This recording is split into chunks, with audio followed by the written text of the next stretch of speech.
প্রতিদিন গীতাপাঠ শুনলে মন শান্ত হয়, জীবনে সঠিক পথ দেখাতে সাহায্য করে, দুঃখ ভয় রাগ দূর হয়, আত্মবিশ্বাস বৃদ্ধি পায়, কর্ম ও ভক্তির মাধ্যমে হৃদয়ের শক্তি, ঘরে শান্তি ও জীবনে আলো নিয়ে আসে। তাই প্রতিদিন আমাদের চ্যানেল থেকে 2টি শ্লোক সহ একটি পাঠ শুনুন। ইয়ৎস্যমানানাবিক্ষহম ইয় এতে হত্র সমাগতাঃ ধার্তরাষ্ট্রস্য দুর্বুদ্ধে যুদ্ধে প্রিয় চিকিৎসবঃ। এর অর্থ, অর্জুন বললেন, এখানে যারা যুদ্ধ করতে এসেছে তারা কারা?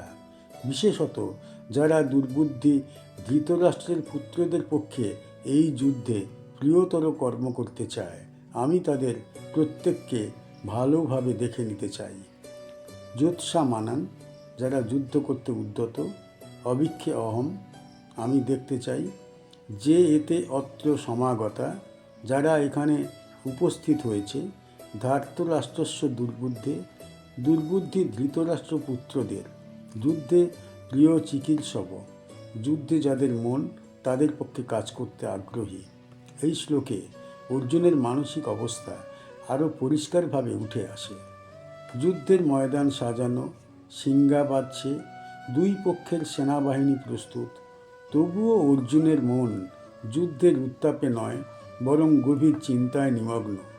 তিনি কৃষ্ণকে বলেন, যারা ধৃতরাষ্ট্রের দুর্জন পুত্রদের পক্ষে দাঁড়িয়েছে এবং যুদ্ধ করতে এসেছে, আমি তাদের দেখতে চাই।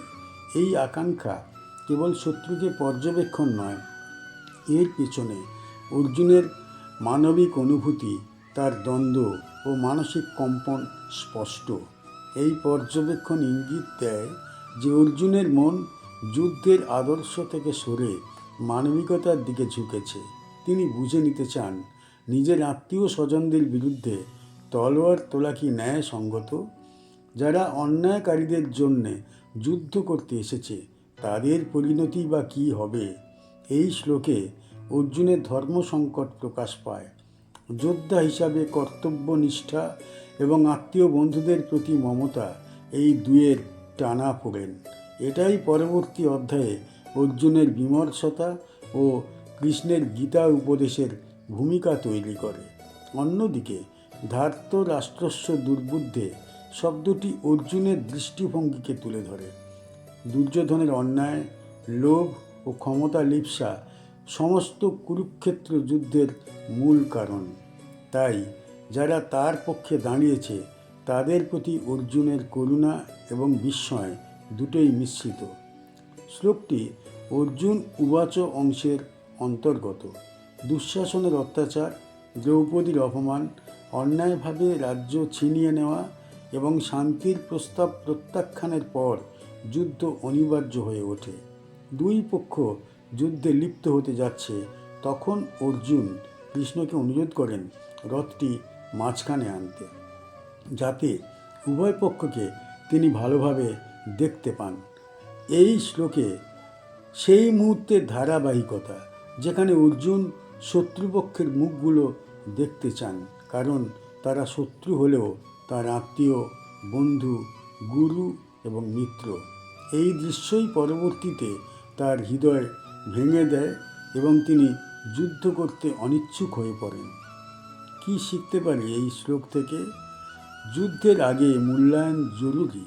যে কাজই করি, কার সঙ্গে করছি, কার বিরুদ্ধে করছি, তা ভেবে নেওয়া দরকার। মানবিকতা ও কর্তব্যের সংঘাত বাস্তব। জীবনে প্রায়ই নৈতিকতা ও দায়িত্বের মধ্যে টানাপোড়েন তৈরি হয়, তখন স্পষ্ট বিচারবোধ প্রয়োজন। অন্যায়কারীর প্রতি সমর্থন ও অন্যায়। দুর্যোধনের মতো দুর্বুদ্ধির পক্ষে দাঁড়ানো মানে অন্যায়কে সমর্থন করা। চিন্তা ছাড়া সিদ্ধান্ত ভ্রান্তিপূর্ণ। উচ্ছ্বাসে নেওয়া সিদ্ধান্ত নয়, শান্তভাবে পর্যালোচনা করে নেওয়া সিদ্ধান্তই স্থায়ী এবং ফলপ্রসূ। নেতৃত্বের গুরুত্ব। একজন নেতার সঠিক দিশা ছাড়া মানুষ প্রায়ই বিভ্রান্ত হয়ে পড়ে।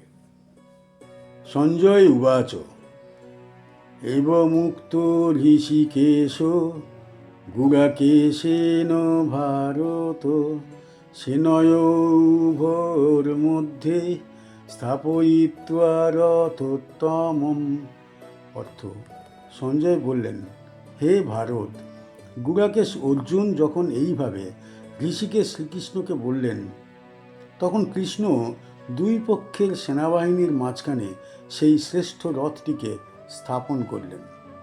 সঞ্জয় উবাচ, সঞ্জয় বললেন, এবং এইভাবে বা এমন কথা শুনে উক্ত অর্থাৎ বলা হলে ঋষিকেশ ইন্দ্রের অধিপতি শ্রীকৃষ্ণ, গুড়াকেশন অর্থাৎ ঘুমজয়ী অর্জুন, ভারত ধৃতরাষ্ট্রকে লক্ষ্য করে সম্বোধন, সেনায় উভয়ের মধ্যে দুই সেনাবাহিনীর মাঝখানে স্থাপন করলেন রথোত্তমম শ্রেষ্ঠ রথটিকে। এই শ্লোকে কুরুক্ষেত্রের যুদ্ধক্ষেত্রের সবচেয়ে গুরুত্বপূর্ণ মুহূর্তগুলির একটি প্রকাশ পেয়েছে। অর্জুনের অনুরোধে কৃষ্ণ রথটিকে দুই সেনার মাঝখানে নিয়ে এলেন। সেখানে দুটি দিক বিশেষভাবে লক্ষণীয়: অর্জুনের অনুরোধ এবং কৃষ্ণের তাৎক্ষণিক প্রতিক্রিয়া। ঋষিকেশ কৃষ্ণ হলেন এক অনাসক্ত, সর্বজ্ঞ, পরম শক্তিমান। অর্জুন তাকে রথ চালনার অনুরোধ করলেন এবং নিজের দ্বিধা দ্বন্দ্ব প্রকাশ করতে চাইলেন। কৃষ্ণ তার অনুরোধ পূর্ণ করলেন, কারণ তিনি জানতেন এই অবস্থায় গীতা উপদেশ দেওয়ার প্রস্তুত মুহূর্ত তৈরি করবে। একজন গুরু এবং ঈশ্বরের বন্ধু হিসাবে কৃষ্ণ অর্জুনের মানসিক অবস্থাকে বোঝেন এবং তাকে সঠিক উপলব্ধির দিকে নিয়ে যেতে প্রস্তুত নেন। দুই সেনার মাঝখানে রথ স্থাপনের তাৎপর্য এটি কেবল সামরিক অবস্থান নয়, বরং প্রতীকী। জীবনের ধর্ম সংকট ঠিক মাঝখানে দাঁড়িয়ে স্পষ্ট হয়। অর্জুন নিজের আত্মীয়, বন্ধু, গুরু, ভাইপো সকলকে দেখে নিতে পারবেন। এই দৃশ্য দেখে অর্জুনের করুণা, অনুরাগ ও মমতা উথলে ওঠে, যা থেকে যুদ্ধ বিমুখ করে। এই পরিস্থিতি গীতার দার্শনিক বিশ্লেষণের সূচনা ঘটায়। ঋষিকেশ শব্দটি গুরুত্বপূর্ণ। কৃষ্ণ, যিনি ইন্দ্রিয়ের অধিপতি, অর্জুনের অসঙ্গত আবেগকে, যা ইন্দ্রিয়ের পরিবর্তনশীলতার ফল, নিয়ন্ত্রণে এনে সঠিকভাবে জ্ঞান দিতে পারবেন, এই ইঙ্গিত এই পদবীতে নিহিত আছে। গুড়াকেশ নামেও বিশেষ অর্থ আছে, যে ঘুমকে জয় করেছে। অর্জুনের মানসিক শক্তি, শরীর বল, শৌর্য সবই আছে, তবু তার অন্তরে দয়া এবং দ্বিধা আছে। এটি দেখায় বাহ্য শক্তি থাকলেই মানুষ সবসময় সিদ্ধান্ত নিতে পারে না, প্রয়োজন জ্ঞান এবং অন্তর্দৃষ্টি। ধৃতরাষ্ট্রের অনুরোধে সঞ্জয় দিব্য দৃষ্টি লাভ করেছিলেন, যার সাহায্যে তিনি যুদ্ধক্ষেত্রে যা চলছে সব দেখতে পাচ্ছিলেন এবং ধৃতরাষ্ট্রকে জানাচ্ছিলেন। আগের শ্লোকগুলিতে অর্জুন কৃষ্ণকে রথ মাঝখানে থামাতে বলেছিলেন। এই শ্লোকে তারই বাস্তবায়ন বর্ণনা করা হয়েছে। কৃষ্ণের রথ চালনা শুধু যুদ্ধের কৌশল নয়, এটি ধ্যান, দায়িত্ব ও ঐশ্বর্যীয় পথ নির্দেশনার প্রতীক। এই বিন্দু থেকে অর্জুনের মানসিক ভাঙন, সংশয় ও প্রশ্নাবলী শুরু হয়, যা দ্বিতীয় অধ্যায়ে গীতার প্রকৃত উপদেশের আকারে বিস্তৃত হবে। কি শিখতে পারি এই শ্লোক থেকে? সঠিক নির্দেশনা ও নেতা অত্যন্ত গুরুত্বপূর্ণ। জীবনের সংকটময় মুহূর্তে একজন জ্ঞানী সঙ্গী বা গাইড থাকা একান্ত দরকার। পরিস্থিতিকে স্পষ্টভাবে দেখা প্রয়োজন। সিদ্ধান্ত নেবার আগে বাস্তবতাকে দুই দিক থেকে দেখা জরুরি। যেমন কৃষ্ণ রথটিকে মাঝখানে আনলেন, বাহ্য শক্তির চেয়েও জ্ঞান বেশি গুরুত্বপূর্ণ।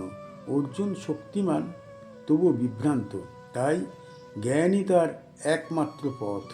সংকটে আবেগকে নিয়ন্ত্রণ করা দরকার। কৃষ্ণ ঋষিকেশ হিসাবে ইঙ্গিত দেন যে ইন্দ্রিয়কে নিয়ন্ত্রণ না করলে সঠিক সিদ্ধান্ত নেওয়া সম্ভব নয়। যে কোনো বৃহৎ কাজের আগে প্রস্তুতি দরকার। কৃষ্ণ অর্জুনকে মানসিকভাবে প্রস্তুত করছেন। জীবনে বড় সিদ্ধান্তের ক্ষেত্রেও এই প্রস্তুতি। শ্রীমদ্ ভগবদ্ গীতার পরবর্তী শ্লোকগুলি শোনার জন্যে আমাদের চ্যানেল সাবস্ক্রাইব করুন